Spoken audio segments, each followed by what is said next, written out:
What's going on, guys? My name is Ryan Snaadt, It Rhymes a Lot, and welcome to another video. Today is the part 4 of our 4-part series chronicling the entire process and expedition of getting into a commercial space for my studio and my podcast studio, my office. So in this video, we're going to go corner by corner through the entire place, give you a complete tour, provide links to everything if you're looking to do something similar. So really excited to show you this and get kicked off on this tour for you.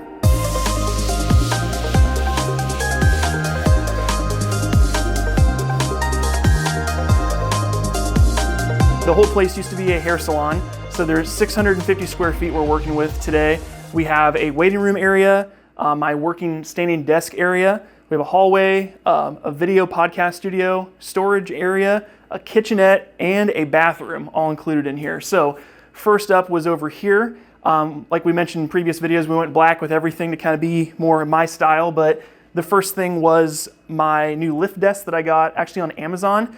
These usually run like anywhere from $1,000 to $2,000. I got this one for like 170 bucks, so I'll put a link to it below. If you come around here, you'll see this is just like their normal dark brown version, but there's a little lift button here, so I can preset 2 settings. I can go 2, which is standing, and then number 1, which takes it all the way to the floor, which is cool. For the computer monitor, I've done a full review of my computer before, so I'll link that below as well, but we have a widescreen LED monitor, which is great for video editing, as you can see, kind of checking things out there.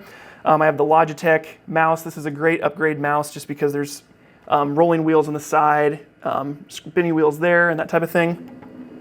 Then over here, I added this is a really underrated piece here, the USB extender, because I have all these SD cards that have to go somewhere that I can read and write for my SSDs for videos, so those wire in here as well. So for the actual finishing out this top part here, we've got a Sony A7S or Sony A6300 mounted to a ring light. Before I had like a tripod on the back, but this kind of gets it up and off the ground, so it just, again, more minimal, and it's all in one unit. So this is run through to my computer via a cam link, Elgato cam link, so I can stream that video directly here, and I can put the ring light on when I'm doing video calls as well. Rounding out the rest of the desk setup for my speaker system, I downgraded my huge bulky Logitech one to just a Bose SoundLink Mini.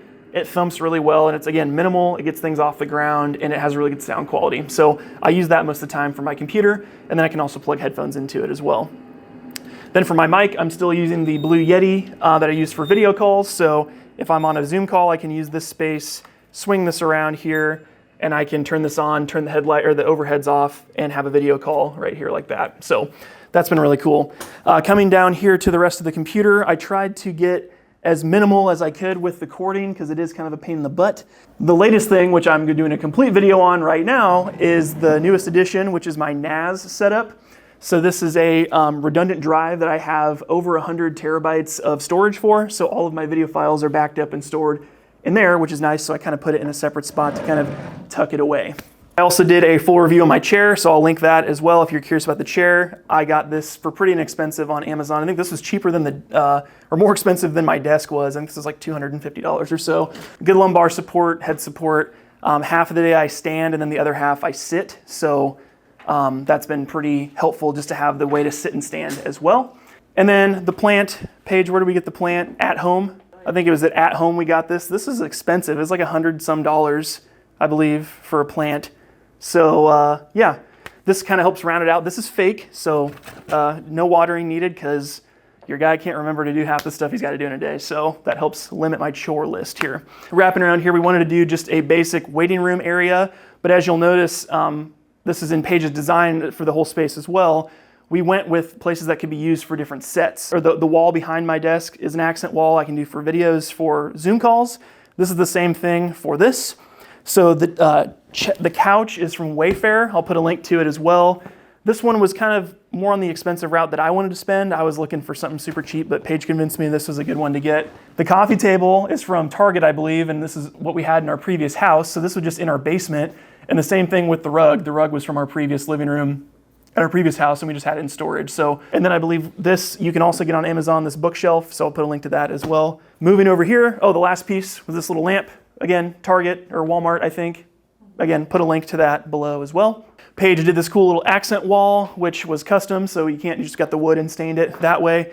But this just kind of breaks up the space a little bit, and then we'll have a desk here probably at some point for somebody else that might rent from the space or use the internet and just be another person in offices with me over here. Moving over here, we got a nice little whiskey bar cart. This will get filled up as time goes on. I've been adding a couple different spirits here and there. It's just kind of fun to have people over and have a couple drinks since I like bourbon and whiskey to enjoy that with friends. So we've also got my cameras that were at the last place in my home office and some little knickknacks and family stuff that we have here too. So that completes this main room. There's a little bit of production space we can use to make videos, but now let's go into the prize jewel, the podcast studio. So this is the room that I was most excited to do the build out for. Again, full video on this breakdown of everything going on, but I kind of did this uniquely because the wall panels were on Amazon. I got these, I think for a pack of 52 was like $50 or something like that. It was very, very inexpensive. So paneling was from a home improvement store, and then the carpet tiles were from a home improvement store as well. In terms of tech for the podcast, there's a lot of ways you can spend a ton of money on mics and stuff like that. These are the Rode Pod mics. These run about $99 per mic, and I got 4 of them. So $400 for all the mics. I got some pop filters and some stands, which ran me another probably $100. And then some basic XLR cables. And the actual recorder I'm using is the Zoom PodTrack P4. Again, did my research on this. This can do up to 4 mics, which is the max that I would do in this setup. That's all of those. And then the headphones I'm using are the Bose. I use Bose for all my headphones because when you wear them for an hour, you want something that's comfortable, not like the painful ones. So I'll link these up below as well. These are these noise canceling airplane mode ones, which are really nice. You can flip the switch and it sounds beautiful. Most people use Shure SMBs. Those mics alone cost $400 for one. I spent that for all 4 of mine. So big fan of frugal gear that sounds great and tries to get the most out of it that way. In terms of cameras, we're shooting on one of them, which is the A7S III. The other ones that I use in this setup are the Sony A7S II. I've jailbroken them that they can go past the 30-minute mark and voided my warranty, so be that as it may. But we do 3 camera setups here. And then for the lighting setup, we have the FTF Gear LED panels in the back, these little sticks. These are really nice and they are remote controlled, so you can change the intensity. And then for the key light, I'm actually using one of my cheapest like SD lights. This is my OG key light when I first started my business. I had it in storage and wasn't using it, so this is just something that I had sitting around. If I had to suggest one, I'd probably say get a Godox SL60W or something that you can dim, but in a pinch, this works really well. And then we are rigging it up to the ceiling with this, which is a kind of a fun thing. It's called a Vari-Pole, and it's basically a tension rod that suctions to the wall, and it's a production equipment so you can hang things on it. I have 2 of those, so eventually I'm going to have another one and have the LEDs pointing down at the back for some hairline light. And then over here we have these, I got these again from Amazon just for accent. These pieces, there were 6 of them, is $85 for this piece. It gives us a different option besides the wood backdrop. You could use this if we flip the whole orientation around. So, okay, moving on here, we have my storage room area. There's an LED bar on the top. This I just had as just kind of a storage area to put some of my gear.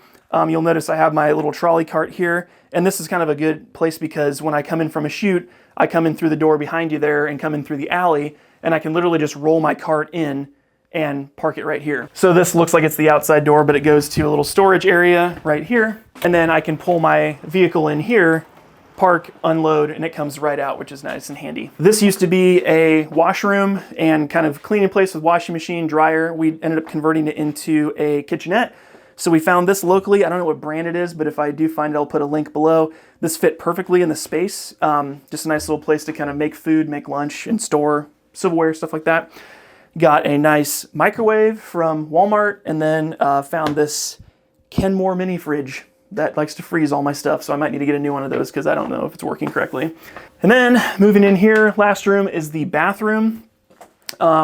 Paige just finished this wall up today, so it's nice fresh paint, another accent wall with shiplap. We left all the other fixtures like the toilet, the sink, and then we're putting an accent or a little shelf, like a floating shelf up there as well. So that's the very last piece.